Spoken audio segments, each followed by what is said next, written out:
ladies, and welcome back to my channel. I am Faith and this is My Mature Style. Today, as you saw from the thumbnail, I'm going to be talking to you about how to choose a unit, whether it's a synthetic wig or a human hair wig. The very first thing that you need to do is to determine your face shape, because your face shape is going to depend on what wig looks best on you. Is going to be based on your face shape. I have an oval face, so a lot of units I can wear because my face is oval. But if you have a square face, like a square jaw, if you have a round face, if you have a wider face or a thinner face, that's going to make the difference in terms of what wig you choose. So just based solely on that, what I would do if I were you is I would, especially if I was new to wigs, I would start searching on YouTube for wig reviewers who have my same face shape. You may even want to find someone who has your same complexion so that you can see what the unit color is going to look like on your next to your complexion. So that's important. So that would be the main thing that I would do first, is determine your face shape, and even if your complexion is something you're concerned about, and find wig reviewers on YouTube who have your same face shape and maybe even your same complexion. That's the first thing, because every wig is not going to fit everybody the same way. I had a girlfriend of mine come over and I showed her some units, and she has an oblong head. So, but her head is small, but it's oblong. So it was really hard for me to get my units on her head because her head was shaped differently than mine. So just keep that in mind. The only other thing that I can suggest, and it's not always possible, but you can go into some beauty supply stores and that sell wigs and try on the mannequin that's on, try on the wig that's on the mannequin head. Sometimes they will let you put a cap on, whether black or beige. They may let you put a cap on and let you try on that wig that's on the mannequin head, which is really just like the sample wig. If you are able to do that at your beauty supply store, that will help you to be able to see what styles look good on you, what lengths look good on you, what colors look good on you, and more importantly, whether the wig is going to fit your head. Now, the size of your head is most important if you're interested in buying a lace unit, because you've got to be able to lay that lace down in the front and on the sides of your face so that the wig looks natural. That's if you want to use lace. Because it's very important that the lace not only be able to lay down properly on both sides of your head, so that if the wind blows or whatever, it's not going to show that the hair is lifting or what have you. Plus, it's important that whatever the lace is on the wig matches the color of your skin. Now, it's possible to buy tint sprays, and those tint sprays come in a lot of complexion colors so that you can match the lace to whatever your color is. So that's another thing that you're going to have to do if you decide you want a lace unit. What I'm going to do next is I'm going to show you some different types of units, both human hair and synthetic, so that you can kind of see what's out there. First of all, the unit that I have on is a 13 by 4, which means it's 13 inches from here to here, and it goes back 4 inches. That's what it means by 13 by anything. So the 13 is always going to be your ear to ear, and then the next number, 7, 4, whatever it is going to be the part that's going back, or how much parting space you have back. So I'm going to give you an example. This unit I have right here is a 13 by 6. What you're seeing right here in terms of this beige part is this is the lace. This is the lace that you have available on this unit in order to part it, either in the middle, on the left side, or on the right side, because this lace represents your scalp, okay? So this is where you would part your hair when you put this on, and that's why it's lace, so that you can put powder in the part, whichever part you make, so that it looks natural. I have a part right here. I put just a little bit of powder in it, but this is also a 13 by something. So that way I can decide where I want to part it and then put powder in it to make it look natural. So that's what this lace all over this head is for, so that you can make it look natural when you choose which sides you want it to be parted on. So this is a 13 by, I think this is 6. So yeah, so you would have to lay the lace down, cut the lace off, lay the lace down, and maybe even tint this unit. I think I actually tinted this one because the lace was even too light for me. It was kind of ashy. And there are tint sprays that you can buy at your beauty supply store to accomplish that. So that's this. This is a 13 by 6, I think. And most of the wigs that you're going to purchase are going to have 2 combs in the front. They're going to have a comb in the back.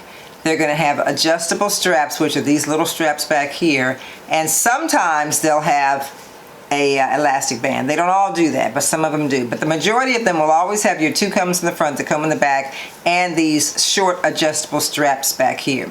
Now this particular wig also has some silicone in it for extra snugging, I guess. And so that silicone is around here as well as in the back of this unit, but not all of them do. Some units have a drawstring in the back that are lace units so that you can tighten it up. So it just depends on the wig you buy and where you buy it. Okay, so that's the 13 by something. The next unit I'm going to show you is a lace part, meaning you cannot part it anywhere you want to. The lace part is a wig that's either going to be a middle part, a right side, or a left side. So that's what it looks like inside. You see the difference between this one and the one you just saw is this is just a part. So they're only going to give you lace in the front so that you can do your 13 by whatever. Your 13 by 13, you know, you're 13, but you're not going to be able to do your 6 or 4 or whatever the inches are except in the place where they've given you the lace. So that's that. Otherwise, it's the same construction as the other one. Okay. So now there are 2 other types of units that you might be interested in. One is a half wig and the other one is a headband wig, and let me show you the difference. A half wig is really good for people who don't want to mess with lace at all. This wig will fit like starting from here back. You just put it on the back of your head. Make sure you have something like a wig grip, which is what this is, and a nylon cap. Because the wig grip, and this one's gray, but you can get them in all kinds of colors, black, beige, brown. The wig grip is going to keep this thing from moving around on your head. It also has combs in the front, and it has combs in the back. But the thing about the combs with a half wig is that in most cases you're going to have to stick them in your own head, and I don't like putting combs in my head. So what I do is I put on this wig grip first, and then I try to maneuver these combs so that I can stick the combs underneath the wig grip while it's on my head so it's not digging into my head. But again, half wigs are good for people who don't want to mess with lace, and they have enough hair in the front of their head that they can maybe put the hair over the wig so that they can make the whole thing look natural. And that's what a half wig is for. Okay. So the next wig that's similar to a half wig is a headband wig. And this is called a headband wig because it has a headband attached to it. It's got Velcro, and you just put it on your head halfway like you would the half wig, and connect this in the back, and that stays on your head pretty snugly. I usually still wear a wig grip under my headband wigs anyway. But headband wigs were all the rage a couple of years ago in the summer because it was really easy to just put this thing on the back of your head and go. Again, you have to have some hair in the front in order to wear a half wig. Like if your hair is short but you have hair, you can just brush it all back and then put this over top of it. This one happens to be human hair. And I want to talk to you a little bit about human hair versus synthetic hair. This particular unit is gray human hair. And gray human hair has a tendency to what I call grow as you wash it. Sometimes it just gets thicker and thicker as you wash it. And it's also going to get ratty on the ends, just like other wigs will get. Eventually, if you wear them a lot, they're going to get like ratty, hard on the end. You're going to have to trim the ends until you get to the point where you just can't stand it anymore and you throw the wig out. But anyway, that's what happens. Now that we have talked about the types of wigs as well as how to choose it for your face shape, let's talk about texture. Depending on the kind of hair that you have, your real hair, and the kind of hair that you want to wear, texture is going to be important. Personally, I like wigs that are light yaki to yaki, and what that means is similar to this. This wig is sort of like a silk press, like African American hair that's been pressed. That's basically what yaki is, especially light yaki to medium yaki. Serious yaki, which is really thick on the borderline of what might be called kinky, is a little bit different. It's thicker hair. It's not like a silk press.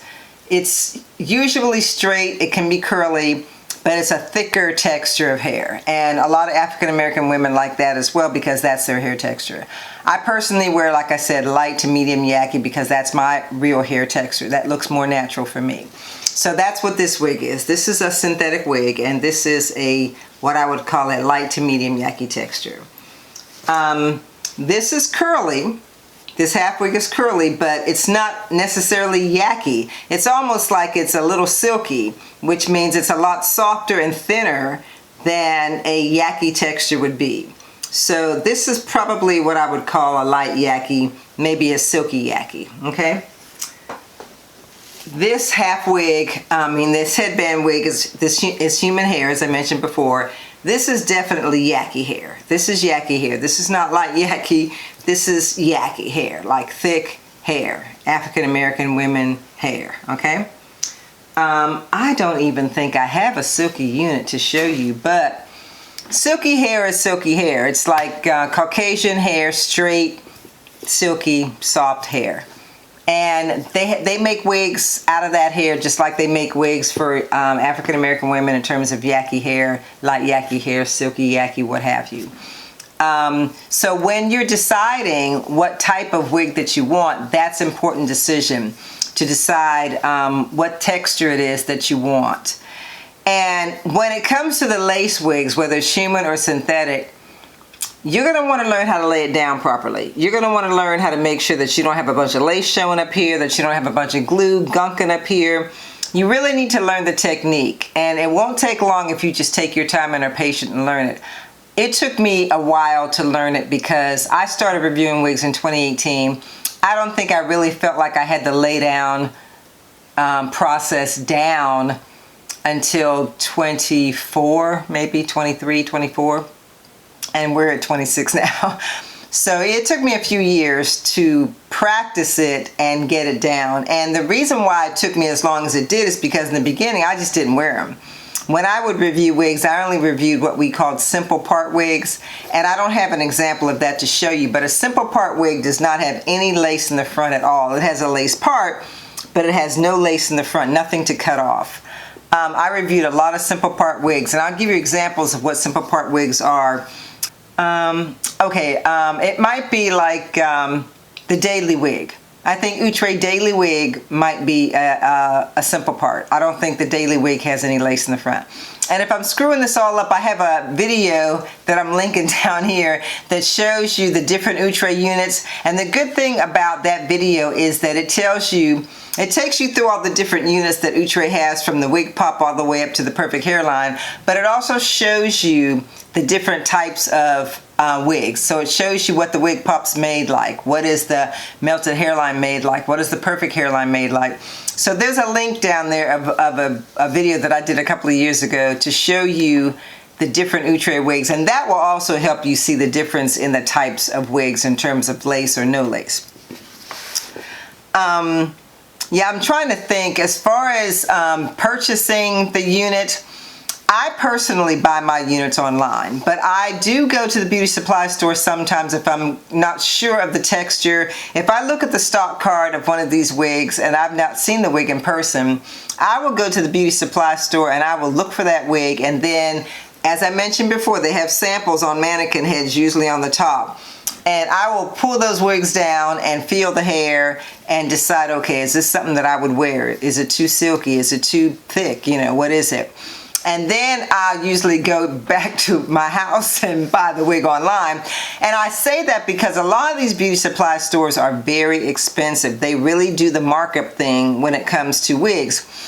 Now, personally, I try to support the African American salons, wig stores, but they are few and far between these days. Mostly they're Asian run.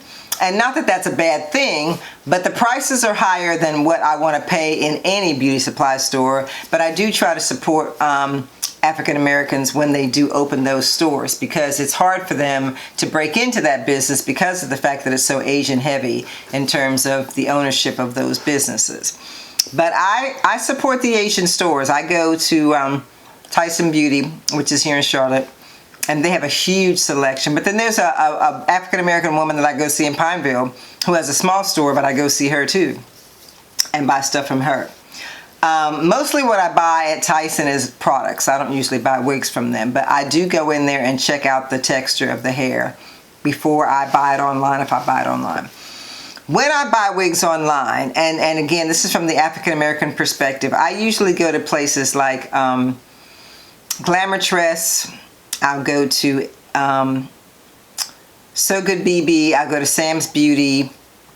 There's a lot of other ones. I don't really like Elevate Styles. They get the wigs faster than anybody else, but Elevate Styles shipping is just too high to me. And they don't give you hardly any discounts, like 5%. Come on now. So I don't really deal with Elevate Styles if I can avoid it. And if I have to have that unit and they're the only ones that have it, I may get it from them. But yeah, they have a higher markup than a lot, and they also, their shipping is really expensive unless you're going to buy several wigs at a time. And then I think they'll give you free shipping, but I think everybody does that. So that's just my personal preference. As far as Caucasian wigs, I am not that versed in that arena because I don't review Caucasian wigs, but I do know a woman named TiaMaria who reviews wigs for both Caucasian and African American women. She's biracial, and her hair texture is more Caucasian than it is African American. So she reviews a lot of wigs for Caucasian women. And I would go to her, if you are Caucasian and watching this video, I would go to check out TiaMaria, because if she doesn't have the wig, she can tell you where to get it. She's really good when it comes to the silky hair. She knows that business. I think that's pretty much it. I can't think of anything else that I need to tell you guys about this. If you have any questions about anything, you can put them down in the comments, anything that I didn't answer. But I really tried to be as thorough as I could so that you could see what these units are like, as well as how to choose the best one for you. Again, I will put the Outre link down there that I did showing you the different types of wigs, because that will help you in terms of lace versus non-lace. I'll also put a video down there that I did about the different parts. And yeah, and any websites that I go to, I will put the links down there in terms of where I purchase my units from. And if I can find TiaMaria's link, I'll put that down there too. So ladies, thank you so much for watching. I hope this was helpful. I know that I don't always talk about this kind of thing, but it's important because there's always new people coming to my channel, and there's always new people coming to the wig community. And so I want to be able to be useful to all of you. So if you like this video, please give it a thumbs up. And if you enjoyed this one, also check out the ones that you're seeing now. And I will see you on the flip side. Bye.